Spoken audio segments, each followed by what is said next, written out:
Have you ever seen a courtroom full of seasoned lawyers and a stern judge suddenly fall silent because a 9-year-old boy decided to speak? I have, and I'll never forget it. It happened on a Tuesday morning inside a polished mahogany-walled family courtroom in Chicago. People shuffled papers, lawyers whispered strategy, and the air was thick with tension. This was no ordinary custody hearing. Millions of dollars in inheritance hung in the balance.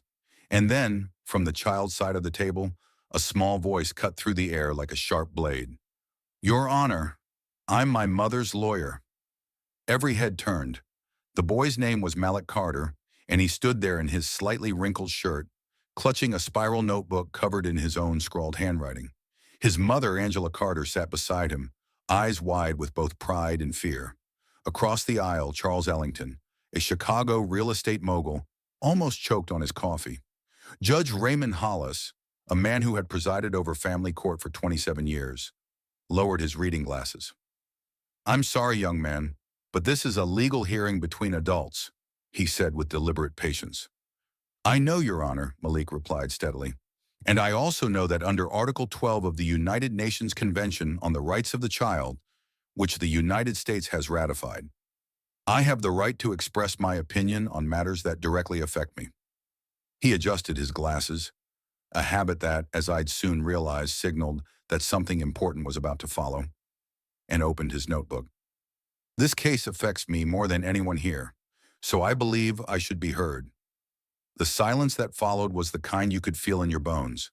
Charles Ellington shot a glare at his two high-priced attorneys, men who each billed more in an hour than Angela made in a month, working as a hospital nursing aide. They looked utterly unprepared. In the past 9 years, Charles had shown up in Malik's life exactly 4 times, each time with expensive gifts, charming smiles, and hollow promises. And now, suddenly, he wanted full custody. On paper, he claimed it was out of deep concern for Malik's well-being. But the boy knew better, and apparently he had come armed with proof. "Your Honor," Charles's lead attorney, a polished man named Dr. Leonard Briggs, rose from his chair. "This is highly irregular. The child has no legal capacity to represent himself." Malik's voice sliced through again. "If you really cared about my well-being, you'd want to hear what I have to say instead of trying to silence me." The room shifted. I saw seasoned attorneys straighten in their chairs. Even the court reporter paused for a beat before resuming her furious typing. Malik laid out his first blow. "I have prepared a presentation, with evidence, explaining why I should remain with my mother. It also includes details about Mr. Ellington's true motives for suddenly seeking custody." At that moment, Charles's smile faltered. He wasn't used to being challenged, especially not by a 9-year-old. And here's the thing. I've seen kids speak up in court before, but never like this. Malik wasn't just being brave. He was being surgical, calculated. He had spent weeks preparing for this moment, and you could tell he knew exactly when to drop each piece of information. Angela's hands trembled in her lap. She had noticed Malik bringing home thick books from the library, law guides, children's rights manuals, but she had chalked it up to his insatiable curiosity. She never imagined her son was quietly preparing for war. Dr. Briggs tried to recover. "Your Honor, my client simply wishes to provide this child with a better future, the kind of opportunities his mother cannot afford." Malik flipped through his notes without looking up. "Interesting. May I share a few facts about this so-called genuine concern?" Judge Hollis leaned back, intrigued. "Go ahead, young man." Malik began listing, in that same calm tone, the lawsuits Charles had faced in the last 2 years. The failed real estate deals, the sudden divorce from his third wife, and, the big one, a trust fund created by Malik's late grandmother worth $1.7 million, which Charles could only access if he obtained full custody. And just like that, I realized what was happening. Malik wasn't just defending himself. He was dismantling his father's entire case in real time. Charles's jaw tightened. His attorneys exchanged panicked looks. They had walked into this hearing expecting to steamroll a working-class single mother. Instead, they were being outmaneuvered by her 9-year-old son. And Malik, he wasn't even done yet. The air inside the courtroom had shifted. You could feel it. This wasn't just a custody hearing anymore.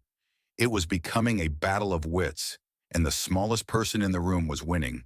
Malik adjusted his glasses again, the way a soldier checks his weapon before delivering the decisive strike.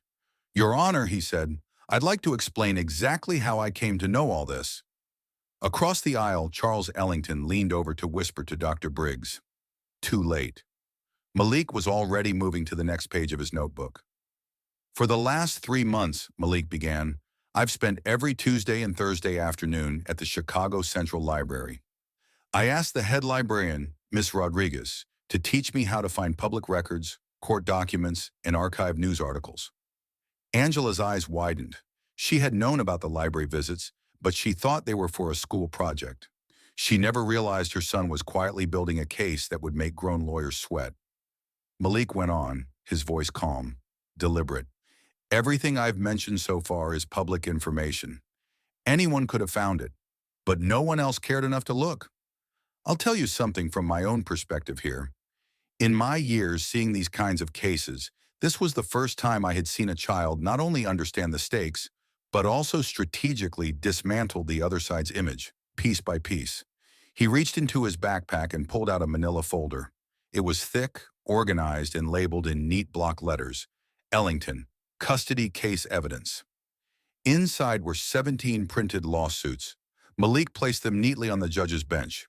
"These," he said, "show how Mr. Ellington's company targeted families in financial distress, buying their properties far below market value using insider information from banks. One family owned a bakery, the Santos family. They worked 18-hour days, and when their youngest son was hospitalized, they fell behind on their loan. Mr. Ellington's company bought their building for a fraction of its value." Charles slammed his palm on the table. "This has nothing to do with— It has everything to do with it," Malik cut in, "because it shows a pattern. Taking advantage of vulnerable families for personal gain. And now he's trying to do the same to his own." The room went dead silent. Even Judge Hollis's pen froze mid-note. I could see the nervous twitch starting in Charles's jaw, the first crack in his confident facade. He was beginning to realize that his own son had more courtroom control than his legal team. But Malik wasn't finished. He flipped to a red tab section in his notebook. "Your Honor, I also need to present audio evidence." Angela stiffened. "Audio?" Malik reached back into his backpack and pulled out a small digital recorder. "6 months ago, during one of Mr. Ellington's rare visits, I overheard him speaking on the phone in our living room. I left this recorder running on the coffee table." Dr. Briggs shot to his feet. "Your Honor, that's an invasion of public knowledge?" "No," Malik interrupted. "It's my home, my living room, my life he was planning." Judge Hollis looked directly at Charles. "Do you object to hearing the recording?" Charles hesitated, then shook his head. That hesitation told me everything. Malik pressed play. The voice that came through was unmistakable. Charles's deep, confident tone, dripping with calculation. "Once I get legal custody, the boy's going to Riverside Military Academy, boarding school, strict discipline. They know how to handle kids like him. Costs me $500 a month for tuition, and I'll have full access to the trust for educational expenses. The rest of the money's mine. He doesn't even have to know it exists." Angela's hand flew to her mouth. The second half of the recording hit harder. "He's too smart for his own good, asks too many questions. Best to keep him out of the way until he's 18. We don't need him getting any ideas about his future." The silence that followed was suffocating. Charles's face turned a deep shade of red. Dr. Briggs looked like he wanted to disappear into the carpet. From my own seat in the gallery, I'll be honest, I felt my chest tighten. I've heard cold business talk before, but when it's about a child, it hits different. Malik stopped the recording, placed it neatly on the judge's desk, and said softly, "Your Honor, I believe that shows exactly why this custody request was filed." Judge Hollis leaned forward, his voice measured but icy. "Mr. Ellington, is that your voice on this recording?" Charles swallowed. "It may have been taken out of context." "Out of context?" Malik's tone was sharp now. "How do you take the rest of the money's mine out of context?" The room erupted. Murmurs from the back benches, the court officer calling for order. But Malik's final words in that chapter of the hearing cut through everything. "Your Honor, I'm not here to punish my father. I'm here to protect myself and my mother. And no child should have to fight this hard just to be safe from their own parent. Angela was crying silently beside him. And Charles. Charles looked like a man who had just realized he wasn't losing to a lawyer. He was losing to the truth. The courtroom was still buzzing from the recording, but Malik hadn't even played his strongest card yet. He stood there, 9 years old, calm as a seasoned attorney, and said, "Your Honor, there's one more thing." From his backpack, he pulled out a single sealed envelope, its paper yellowed with age. "This was written by my grandmother, Eleanor Ellington," Malik explained. "It was found in her estate files and addressed to me, to be opened when I turned 16. But with the help of the librarian, Miss Rodriguez, I learned I could request early access in a custody dispute." Judge Hollis leaned forward, his face tightening with curiosity.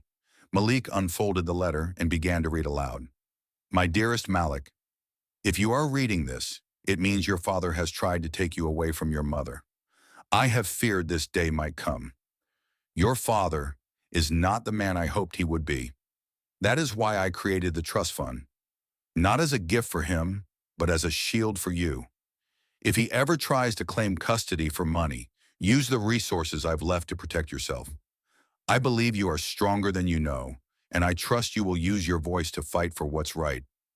Love always, Grandma Eleanor." By the time he finished, Angela was openly sobbing.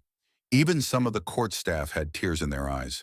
Charles, meanwhile, looked like the air had been punched out of him. His own mother, the woman whose fortune he had tried to tap, had left a written warning against him. Malik placed the letter on the judge's desk. "Your Honor, my grandmother saw through him years ago. She knew what he was capable of. She knew he would see me as a financial opportunity instead of a son." Judge Hollis didn't hesitate. His voice rang clear and final. "Based on the overwhelming evidence, including financial documents, audio recordings, and the explicit wishes of the trust creator, the petition for custody is denied. Furthermore, this court is ordering a full investigation into Mr. Ellington's financial activities and his handling of the trust." The gavel came down.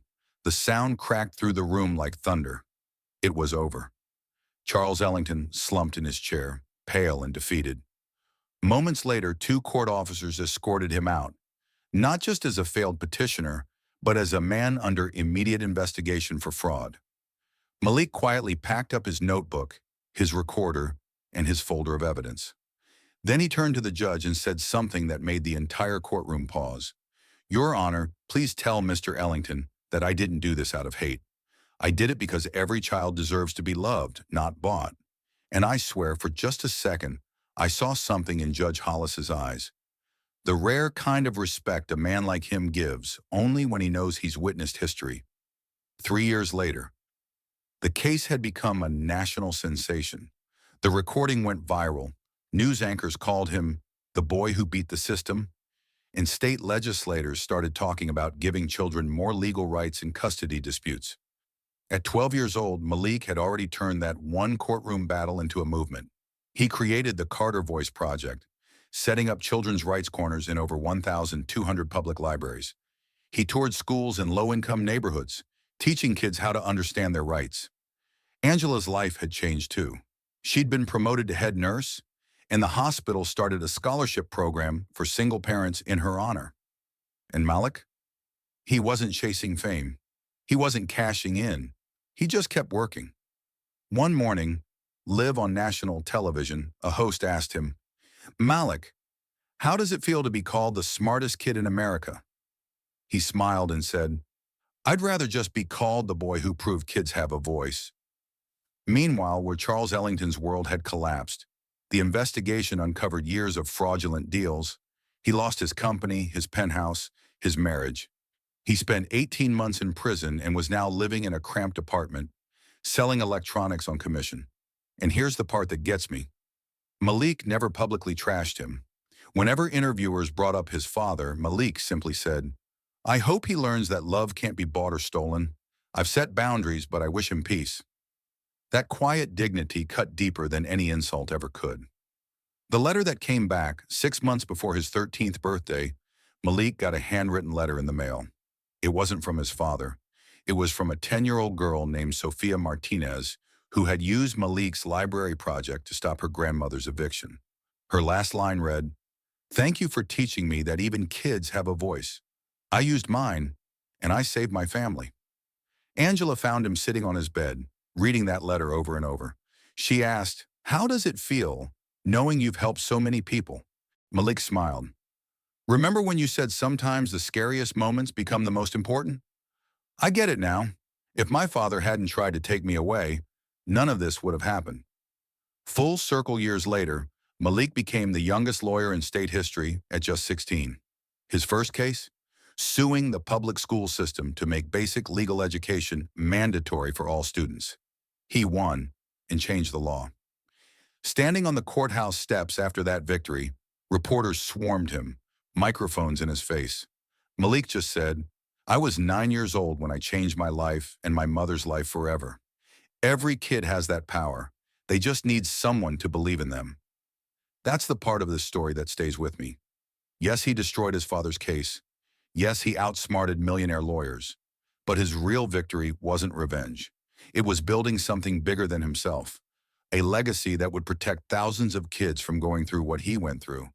And if you ask me, that's the sweetest justice of all.